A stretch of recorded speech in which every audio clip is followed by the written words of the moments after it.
Saya yakin banget nih, sejawat dokter sekalian, pasti pernah kan meminta pemeriksaan NS1 maupun imunoglobulin M atau G untuk menegakkan diagnosis demam dengue. Pertanyaannya, kapan sih waktu yang tepat untuk meminta pemeriksaan tersebut? Dan apakah cukup NS1 saja? Atau cukup dengan imunoglobulin saja? Atau justru lebih baik keduanya? Kalau penasaran, simak video Alomedica kali ini ya.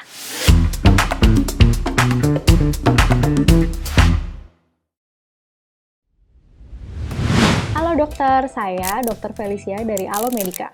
Sebelum kita membahas tuntas mengenai cara memilih jenis pemeriksaan demam dengue yang sesuai, saya mau membahas sedikit mengenai pemeriksaan NS1 maupun imunoglobulin M dan imunoglobulin G. Pemeriksaan NS1.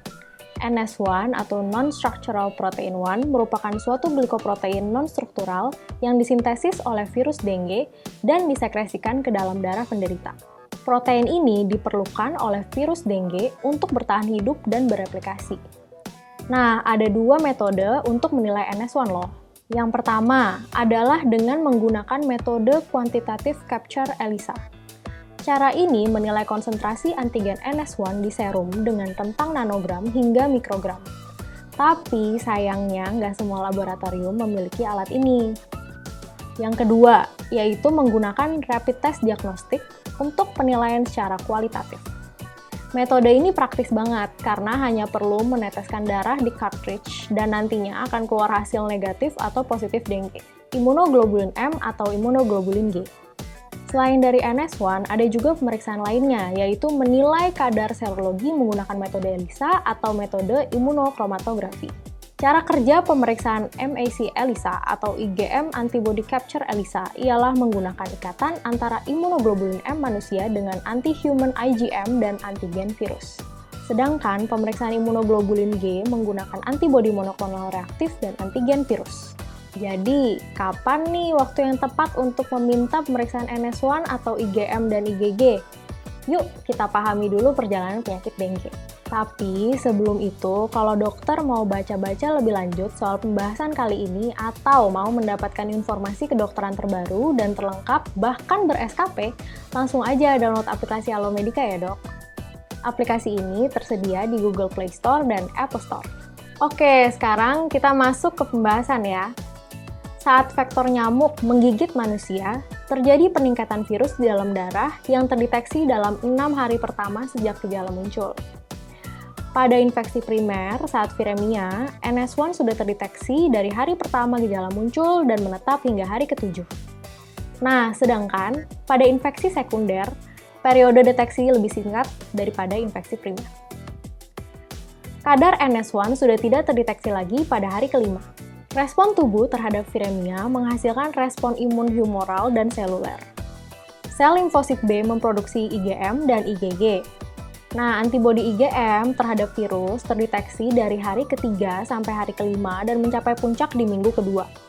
Kemudian, kadar IgM perlahan turun dan tetap terdeteksi hingga 2-3 bulan. Sedangkan IgG dapat terdeteksi di hari ke-5 sampai 7 dan tetap positif hingga tahunan.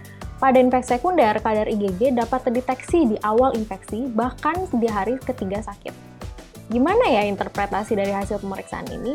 Jika pasien datang dengan keluhan demam di hari pertama sampai hari ke-5 dan didapatkan pemeriksaan NS1 positif, dapat diartikan pasien mengalami infeksi virus dengue. Tapi gimana kalau NS1-nya negatif? Nah, jangan salah.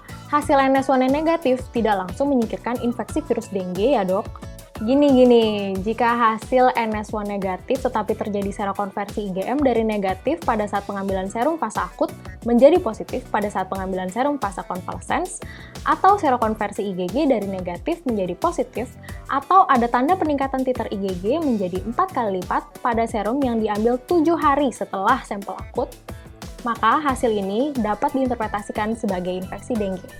Dalam penentuan kasus suspek infeksi dengue, perlu dipertimbangkan jika IgM positif pada sampel serum tunggal atau IgG positif di satu sampel serum dan titer hemaglutinasi inhibitor lebih dari sama dengan 1:1280. Gimana kalau setelah hari ke-7 pemeriksaan IgM negatif? Nah, yang ini termasuk dalam kategori kasus belum terkonfirmasi ya dok. Lakukan pengambilan ulang sampel setelah hari ke-7 itu untuk mengkonfirmasi diagnosisnya. Jika dokter mendapatkan hasil NS1 negatif dan IgM negatif setelah hari ke-7, kita bisa klasifikasikan ini sebagai negatif infeksi dengue. Tapi gimana sih dok caranya kita tentuin infeksi primer atau infeksi sekunder? Nah, kalau ini kita lakukan rasio IgM banding IgG dari ELISA saat fase akut. Infeksi primer ditandai dengan rasio IgM banding IgG lebih dari 1,2, sedangkan infeksi sekunder ditandai dengan rasio IgM banding IgG kurang dari 1,2. Terakhir, saya ingin ngelis nih kekurangan dan keuntungan dari NS1 maupun pemeriksaan IgM atau IgG. Kelebihan deteksi antigen NS1 adalah: pertama, dapat mendeteksi awal infeksi virus dengue. Kedua, deteksi fase akut. Selanjutnya, NS1 memiliki sensitivitas tinggi, yaitu 81,7% pada 3 hari pertama dan spesifitas sampai 100%. Sedangkan kekurangan deteksi antigen NS1 adalah sensitivitas yang berkurang pada fase sekunder, reaksi silang flavivirus yang bisa menimbulkan positif palsu, serta biaya yang lebih mahal. Kelebihan dan kekurangan deteksi antibodi IgM dan IgG. Kelebihan deteksi antibodi IgM atau IgG adalah pemeriksaan yang relatif murah serta dapat membedakan infeksi primer dan sekunder. Sedangkan kekurangan deteksi antibodi IgG atau IgM adalah pemeriksaan membutuhkan waktu yang lama, reaksi silang dengan flavivirus, serta tidak dapat membedakan serotipe virus dengue.